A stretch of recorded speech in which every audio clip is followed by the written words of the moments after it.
One looks, well, one has a screen thing on it. Oh. Hello, family. Getting ready to get started today. Coming on in. Come on in. Today we're going to just get into it today. Welcome, welcome, welcome, welcome, welcome. Today we're going to talk about the ancestors and how much we think that they're not paying attention to what we're doing in the world.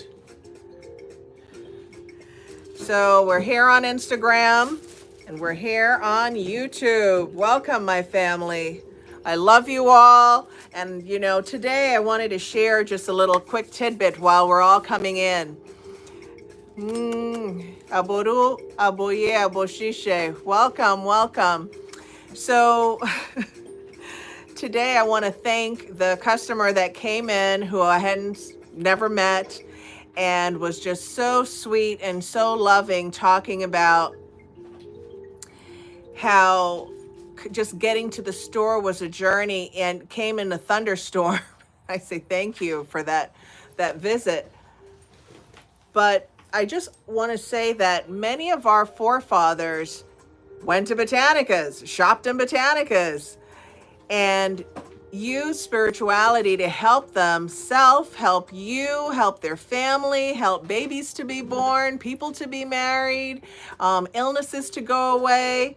And I noticed that now today that so many people have their ancestral altar set up, or they're just really getting into understanding and learning more about the ancestors, that they overlook that the ancestors have an opinion. They have an opinion. They have an opinion about your life, my life, where we're going, what we're doing, who we're with, how we're spending our time, how are we living our best life, right? Ancestors have an opinion about that, and today I thought we could discuss that. So I want to know from all of you, how's my music? Is it too loud? Or is it good? Or tell me.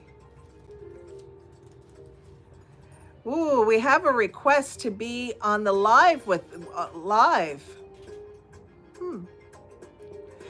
So for all of you, I'm not used to doing live, especially on Instagram. This is something that I've done so sporadically. But, you know, I have maybe a little bit more responsibility than some of the spiritualists that are doing live. So I love you all, and I, thank you for holding it down for all spiritualists. But come on YouTube. You can definitely get your comments in, and we can become a part of my YouTube family. So let's shake it up. Let's shake it up. Welcome, welcome, welcome. Hello, lovely. The volume is good. Oh, where's my glasses? That went away. The volume is good in something. Nice choice of color. Thank you. Please make sure you turn your volume up. We're having trouble hearing you. Let's do that. Having trouble hearing me. We don't want you to have any trouble hearing me. Is this pressed? I think we have the volume button pressed here. It's not showing you. You're good. It's there on their end. Right, but this is still up and down here. Sorry, family. This is up. The down is being pressed. Yeah, it says mute on there. There we go. Boop, boop, boop, boop, boop, boop, boop, boop, boop, boop. I hear you. Thanks, Sean. There we go. So we should be better now. So, I don't know about you, but I have ancestors. So, I know all of you, don't let anyone take you off track. Thank you for saying that. So, we all have ancestors. It doesn't make a difference if you grew up with your family, know your family, was adopted, was a foster child. It doesn't matter. We all We all have ancestors, and they have interest in our life. We all have ancestors and they have interest in our life. Hi, honey. So there's an assumption, I think, a lot of times where people, if you have had, um, a rough life, you've had a lot of things happen in your life, that some people don't like the concept of ancestors. They say, oh, well, my family didn't do right by me. They did this, they did that. Um, I grew up under these circumstances and so on and so forth. Yeah, but that's just the family that you know. What happened to the rest of the family that you don't know? Right? So it's really important to know that the people that we know in this life and the people that we've experienced are really only just doesn't even fit on the head of a pin of the amount of ancestors that you have. It just, I mean, there's your mother's side as an example, your grandmother, your great grandmother, your great great grandmother, right? That's only 4 generations, but there are lots of other people. Then, father's side, father, grandfather, great grandfather, great great grandfather. Again, so now that's 8 people with all of their children, aunts, uncles, and so on, right? But for the sake of when, for people who have their ancestral space set up, for the sake of that conversation, we're talking about direct lineage. Your parents, grandparents, great grandparents, direct lineage, not this way. So for all of my lovelies that you you've got your altar set up, and then you've got the 7th cousin and the 3rd cousin and the 5th cousin, and I guarantee you, I'm going to knock on some real wood. I guarantee you, a lot of those ancestors are not uplifting you because they're busy uplifting the people who are closest to them in lineage, right? And so that's really important for you to keep in mind. So when you are doing veneration work, you need to know that the people who are in your direct lineage, and so they're saying here that there's someone who's saying, well, my father wasn't a great guy. Okay. But now that he's on the other side, from my experience with dealing with the ancestors, there's there's maybe a 90% chance or a 95% chance that now that he's on the other side, he's working to make good on what he didn't do the first time around. I can almost guarantee you of that. Why? Because when we're alive, we're ignorant. We think we know everything, right? And then they get to the other side and they're like, are you kidding me? Like, I've wasted my whole life not taking care of my kids, not checking for my parents, not saving my money, BSing, whatever it is they were doing, and they get on the other side and they're like, WTF. And so now their journey is about how can they help the people that they've left behind to have a better life, to experience good things, to achieve their highest good. If that this is a part of this person's particular life, let's say they weren't necessarily a good person, I guarantee you, almost 100%, I'm not God, so I can't be 100%, 9 times out of 10, they're trying to make good if they are enlightened, right? And so we could have another conversation about enlightened ancestors versus unenlightened ancestors. And I would say that if that's a conversation you'd all love to have, I'd love to have it with you. So definitely comment, because so side story, you guys know I have lots of side stories. So today I'm coming in, driving in, and so the ancestors just have been really, spirit guides and ancestors have been really strong over the last couple of weeks. They're always strong, but definitely feeling them today when I was coming in. And when I was thinking about doing a live, I'm ancestor work is just such a big part of what I do, contacting ancestors, dealing with past life challenges, all these different things. And the ancestors said to me, they said, you need to do a live for us today. You need to do a live with us today. And so I thought, well, okay, let me think about what's a great subject to do and or to talk about. And they said to me, just sit with it. And so it just came out all day. We have an opinion. We have an opinion. We have an opinion about what people are doing. We have something to say about the decisions that they make in their life. And so today, today's message is ancestors have an opinion about your life, the decisions you're making. Are they the right decisions for you? Are they the right decisions for your family, loved one, children, career, and so on? And so even in readings and sessions, you all ask me many times, well, I want to know, do they have some guidance for me? Do they have a message? And so the message today is that their opinions can drastically shape your life, right? And so we're going to talk briefly about what does that look like in terms of ancestors, their influence shaping your life and your well-being. So remember, we're on Instagram at the same time. I'm really trying to shake it up. So tell me what you guys think about us being in these two places at the same time. Instagram doesn't let you do certain things, so this is my way of being with you all at the same time. So I want to hear from you a little bit about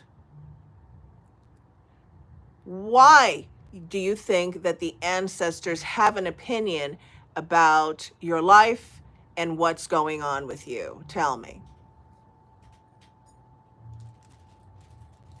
Yeah, absolutely. So let's see. I'm looking for your comments. Why do you think that the ancestors have interest in your life and your well-being? They were human once. Because they and you and them, they care. Absolutely. I had an experience where a father was asking for... That means the ancestor wants to be fed. When you see they have nothing else to do, I guarantee you they've got lots of things to do.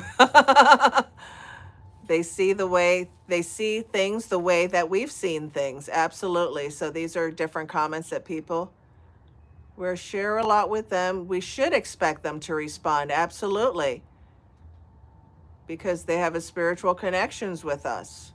Absolutely. These are wonderful, wonderful comments. Because we're in their lineage and we have to continue to grow that. Extension of their love. So on that, that's a perfect segue of saying that we are an extension of their love. And so let's talk a little bit about how do you, if your ancestors, and what is this? How do you know? Oh, no, sorry. Yes. Okay, so we're going to get to some questions in a little bit. So the statement of that they have an opinion. Why do they have an opinion? These are all wonderful, real wonderful comments that you're all making, and all of them valid. So one is you're not alone, right? I have ancestors, you have ancestors. The ones that you do not have a good relationship with, or people that passed on that you just, oh no, I'm not feeling them at all. Don't worry about them. Because they're only taking up a very, very small bandwidth or small space of all the different ancestors that are with you, right? So one, you're not alone. I don't think that they have an opinion. I guarantee you they have an opinion. They've told me they have an opinion. So maybe the ones that have helped you out don't, but they're definitely have an opinion. Why? Because they have mind, they have consciousness, right? They have all of these different ways of looking at the world. I'm just going to pull this one a little bit closer, right? They already have looked at the world. They know what it is that we need. They know that people need a daily bread, how to take care of their life responsibilities. If they have children, they know that people have health concerns. They know that people have stability concerns, all of these things. So of course they have an opinion. So that I'd have to say. So then the next one is they see us from a place of love. And someone brought up love earlier. And so what happens in a family when a baby is born, right? What is the reaction? Oh my God, it's the baby, right? Everybody's all over the baby. It's just so wonderful. In many families, right? But in other families, there are people who have children who don't have an extended family. It doesn't really matter. The ancestors are looking at us from a place of love, because in a place of light, in light, there is love, right? And so if your ancestors are elevated and elevating, right? Okay. That was a very direct, bring the candle over here. Sorry, everyone, getting spiritual messages while I'm here. Okay, you want to move it over? Great. So they're always sorry, I got distracted. They're always interested in our well-being, our happiness, and what we're doing, right? So if they're in a place of light, that is what exists in light. Love. What exists in light? Love. So they come to us from a place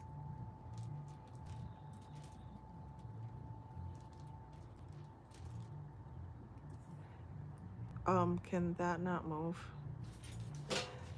Sorry, I wanted to read that comment. It's so all of us are like, what was that comment? That one, that's the one about the opinion. What was the thing that she said? On YouTube or? Yeah. So I wanna. That's such a great comment that I want to pause here for a second on that comment. Nina Fuller says they do have an opinion very much. Oh, okay, not the same person who said they did. She says they have an opinion because I'm many mistakes. So 1, you're not alone. 2, it comes from a place of love. And 3, they're here to assist us in living our best life. Why? To carry on their lineage, to carry on the imprint that they have made, because we're a reflection of them. Right? So if we are living a life that they deem, right? They deem to be good and wise and helpful, they have an opinion about that. They want to see us excel. They want to see us successful. They want to see us have children. They want to see us have stability. Why? Because these are things that they wanted when they were alive, right? So again, we're only talking about ancestors that are in the light and that are carrying this vibration of help and upliftment forward, right? So when we have the ancestral altar, this is also a part of that mechanism to give them enlightenment, to give them evolution, to help them to evolve, and because they too are on their own journey.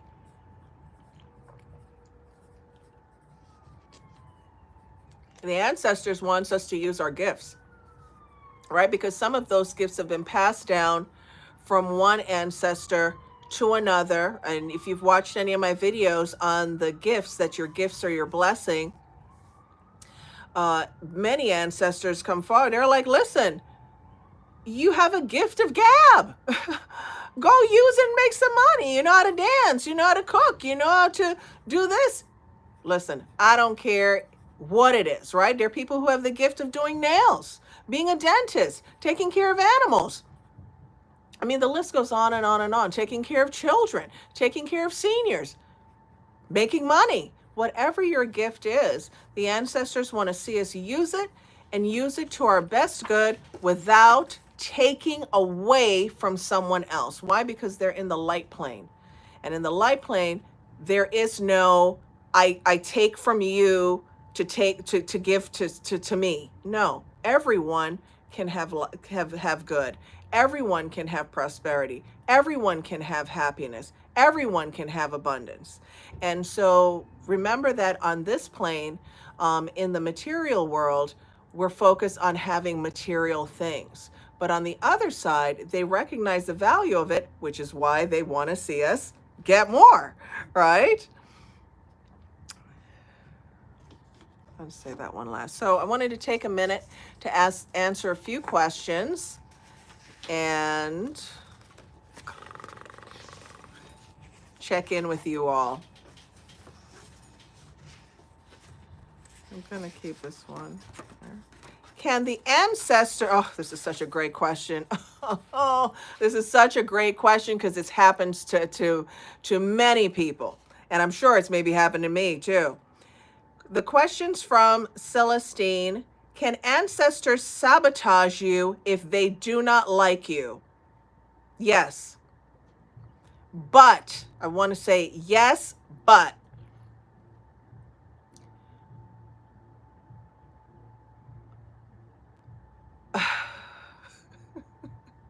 I'm like, I'm doing this live and there's like so much spiritual. If I'm like, what?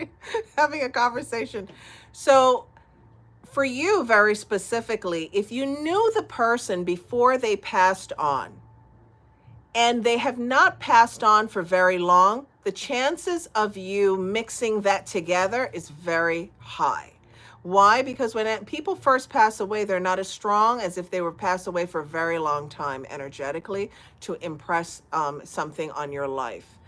But to think that the person's on the other side just having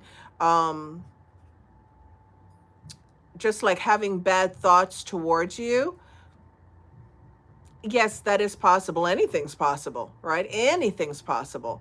But what's more important to me is, are you building a relationship or doing something to convert that person from being in the dark? Because they're in the dark if they're putting out bad vibes towards you, right? If they're sabotaging your goodness. So it's more important and more helpful to them to be brought into the light so that they can let go of those kinds of ways of being.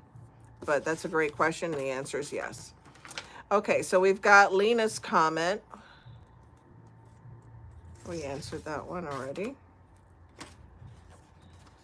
And let's go to one more before we move on.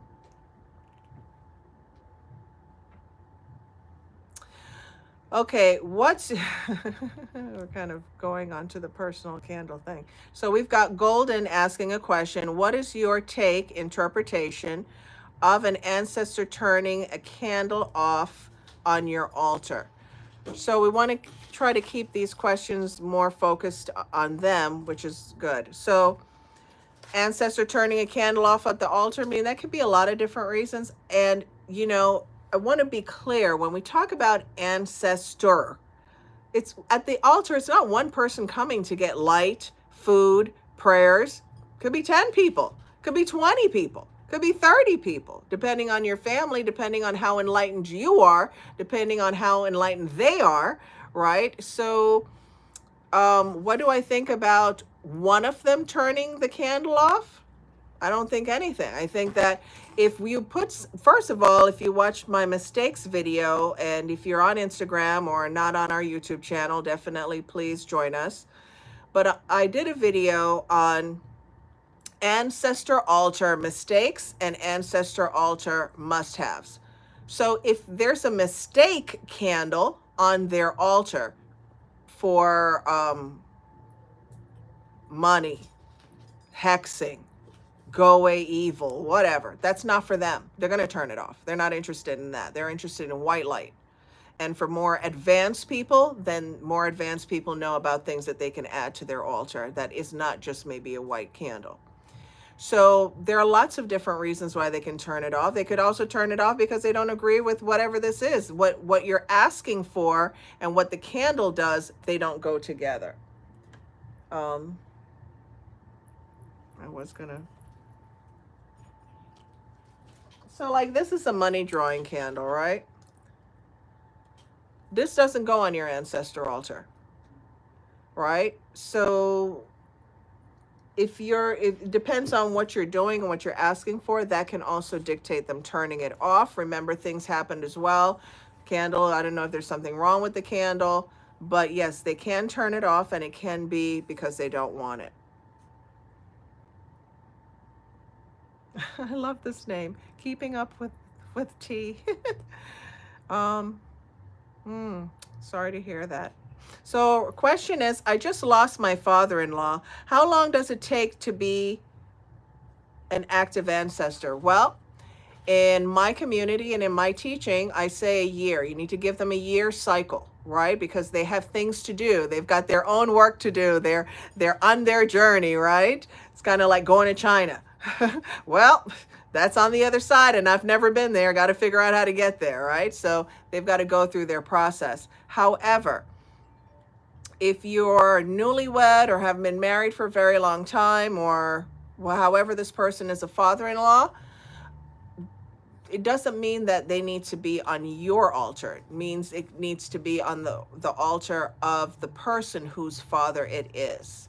But depending on your training or who's giving you guidance, that would be something to revisit with them.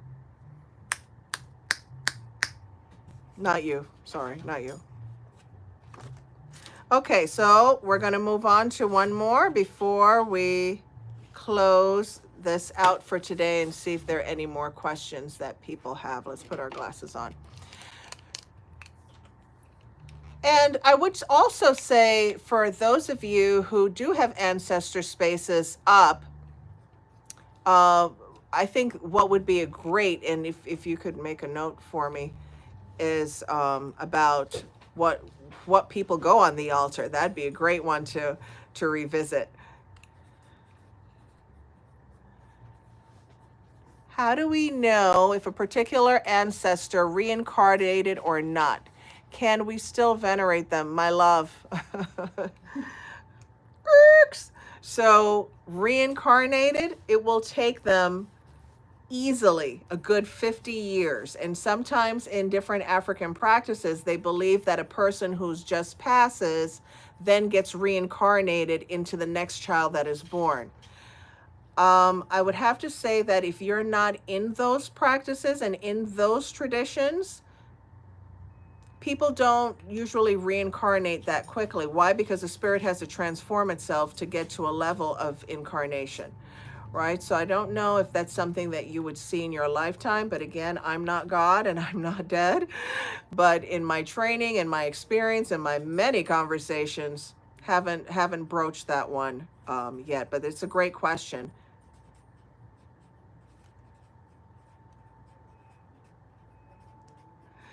Okay, so the other thing that I wanted to cover before we close is the ancestors want us to heal our relationships. The ancestors want us to heal our relationships, because by us healing these relationships, we will heal ourselves.